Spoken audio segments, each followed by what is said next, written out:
1980s, an era when turbochargers screamed and records shattered. While the world's attention was fixed on Ferrari and Porsche, something extraordinary was brewing in France.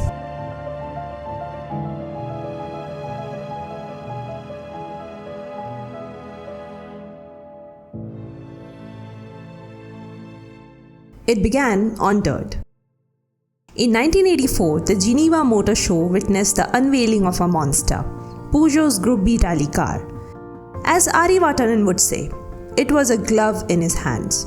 The 205 T16 won 16 races out of 26 entries by 1985 and 1986, making it one of the most successful Group B cars of all time.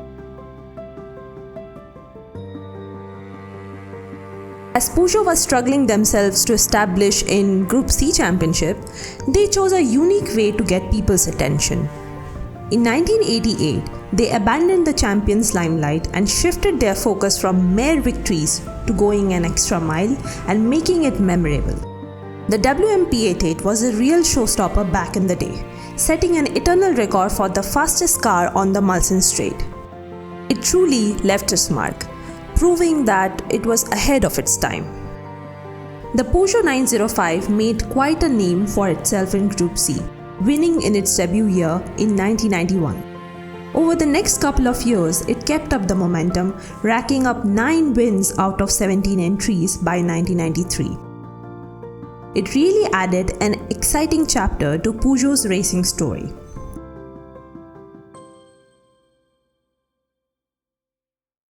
In the middle of all this glory, Peugeot had an ace up its sleeve, a wild creation that flew under the radar and missed the spotlight. It is like this hidden gem that nobody noticed, something few knew about, something that could have changed Peugeot than what it is right now. They called it the Oxia. The name itself carried a story, drawn from Oxia Palace, a mysterious dark region on Mars. Like its namesake on the Red Planet, this machine was designed to be otherworldly. Born in the midst of Peugeot's engineering breakthrough, it wasn't just another concept car. It was an answer to a question nobody thought to ask. What happens when a company known for practical commuters decides to build a supercar? The answer came in the form of a 2.8-liter twin-turbo PRV V6 beast that could race past 200 miles per hour, a figure that would make even Ferrari engineers raise their eyebrows. The true measure of Oxia's brilliance comes into focus when you place it alongside other cars from that era.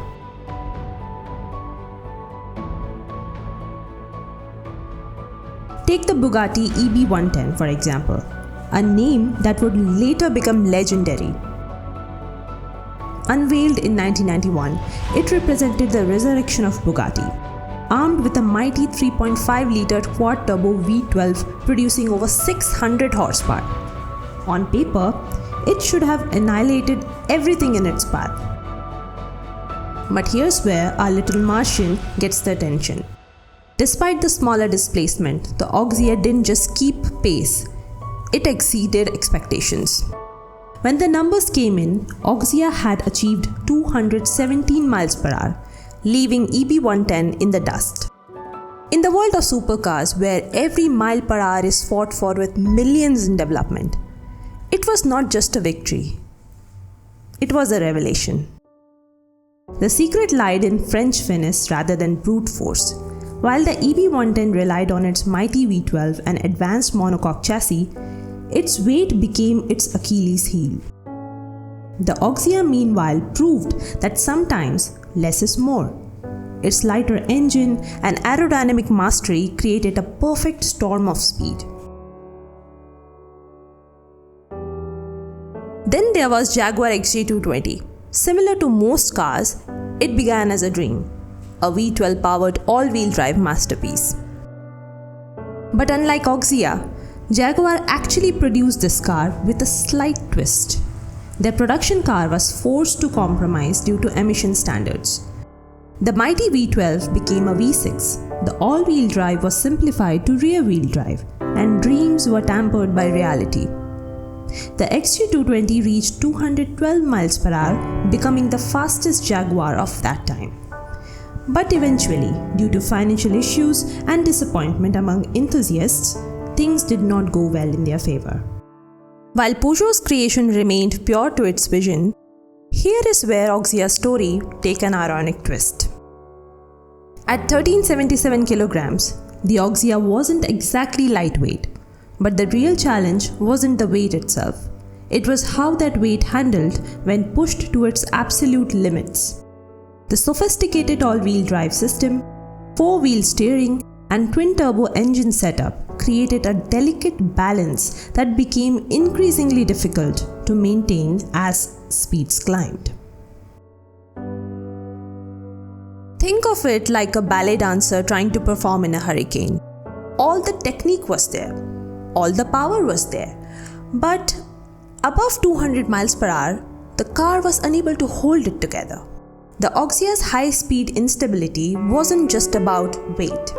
It was about the complex interaction between its aerodynamic surfaces and the limitation of 1988 technology. Yet what made it truly ahead of its time wasn't just its raw speed. While other supercars of the era were still figuring out the basics, Peugeot's engineers were thinking in multiple dimensions. The Oxia's aerodynamic profile wasn't just designed, it was sculpted by the wind itself. Active aerodynamics with adjustable rear spoiler, a feature which can be seen commonly, found its way into this 1988 masterpiece. It was equipped with 18 solar cells to power the auxiliary systems such as the ventilation, ensuring the cabin stayed cool even when the car's engine was off. Inside the cockpit, the future had already arrived. The dashboard looked like a fighter jet's console than a car's instrument panel, with digital readouts and buttons that seemed an inspiration from science fiction. Let's not forget electrically adjustable seats. It was there too. When the Oxia first appeared at the 1988 Paris Motor Show, the reaction was electric. Journalists struggled to categorize what they were witnessing. Here was Peugeot, the maker of sensible hatchbacks, unveiling something that looked like it had teleported from the next century. It felt almost impossible to put Peugeot and supercar in the same sentence. Today, one can see modern supercars translating Peugeot's vision into reality and surpassing them. As we stand on the brink of another automotive revolution with electric hypercars and autonomous vehicles reshaping our expectations, the Oxia feels more relevant than ever. Each of these innovations pushed against the limits of what was possible in 1988. The materials were too exotic, and the computers too primitive. The technology wasn't ready, and neither was the world. But that's the thing about dreams. They don't wait for the technology to catch up. In the end, maybe that's what makes Oxia special. Like its namesake on Mars, the Oxia remains mysterious, distant, yet endlessly fascinating.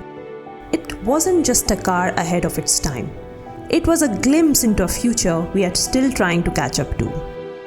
It reminds us that sometimes the most important cars aren't the ones that make it into production, but the ones that challenge the impossible. And somewhere in France, under the soft lights of Peugeot's museum, this silver dream continues to whisper its message. In the realm of imagination, there are no limitations.